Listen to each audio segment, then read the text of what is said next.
Jadi belakangan ini juga, ini muncul lagi ya untuk saya. Dokter Ahmad, teman saya baby blues. Baby blues, Bu. Ada lagi baby blues. Ya kan emang dokter Ahmad nggak suka perhatiin ya, dari IG atau segala macam. Ada loh pasien yang mau ngelempar bayinya gitu ya. Oh, oke, saya bilang gitu, baby blues.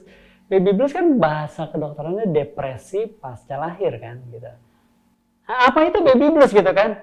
Baby blues tuh ya, pokoknya kalau ibu hamil ngelahirin, dia udah punya anak, dia kesel aja gitu ya. Dia punya sesuatu nggak bisa disampaikan, nggak bisa dapat support, nggak bisa dapat ini segala macam. Itu dia baby blues. Sampai dia kesel nggak bisa ngapa-ngapain. Oke, kenapa bisa sampai terjadi seperti itu? Kalau saya tarik lagi dari awal gitu. Terus ini balik lagi semuanya dari persiapan hamilnya gitu kan.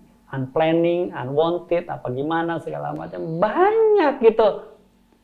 Ini saya udah mengumpulkan beberapa waktu yang lalu juga saya diskusi dengan psikiater atau psikolog di tempat saya kerja.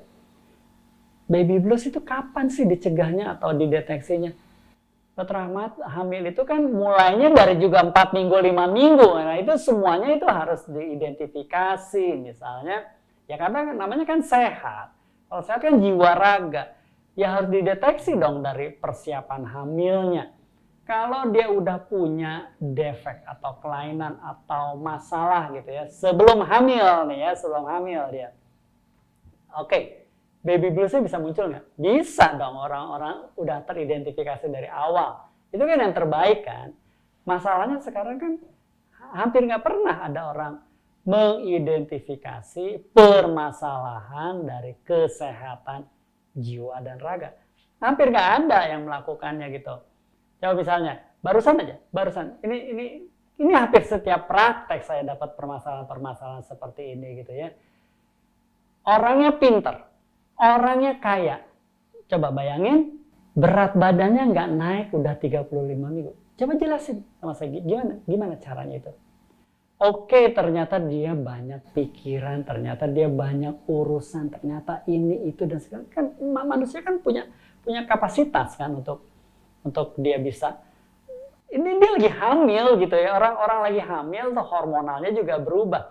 Daya terima atau daya tangkapnya juga berubah gitu ya. Katakanlah dikasih stres kerjaan misalnya, kalau kerjaan dia mesti lembur 1 jam atau 2 jam, dia daya terimanya berubah, belum tentu sanggup gitu.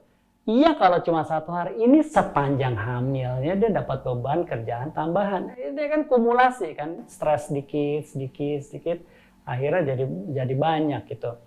Nah kalau misalnya trimester 2 harusnya dievaluasi juga dong keadaan kejiwaannya gimana. Saya suka nanya, Ibu hamilnya seneng atau tidak seneng? Seneng sih dok, cuma capek aja. Nah kan udah ada kayak gitu-gitu kan, seneng tapi capek, seneng tapi ini.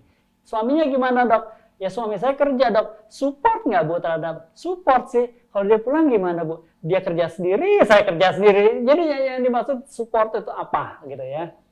Nanti trimester 3 juga, kalau udah trimester 3 saya udah mulai mengemukakan bahwa ada kemungkinan persalinan sewaktu-waktu. Pecah ketuban, hipertensi, kejang dan segala macam. Itu kan harus dikasih tahu kan. Jadi kalau respon pasien, emang bisa begitu dokter Ahmad? Iya Bu bisa gitu. Coba ya Bu ya, kalau misalnya tiba-tiba suaminya pergi nggak pulang-pulang gitu 24 jam, Ibu kira-kira seperti apa? Ya kaget sih dok, ya segala macam. Kalau tiba-tiba pecah ketuban, Ibu mau apa gitu? Pasien itu kan nggak dipersiapkan untuk itu kan.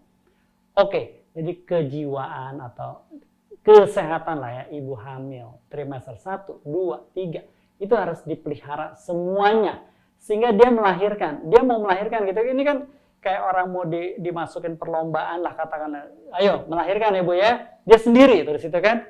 Ya suaminya ada di sampingnya ngelus paling kan, dia ngerasain mulesnya dia, yang ngerasain pembukaannya dia segala macam. Berarti kan daya terimanya harus luar biasa.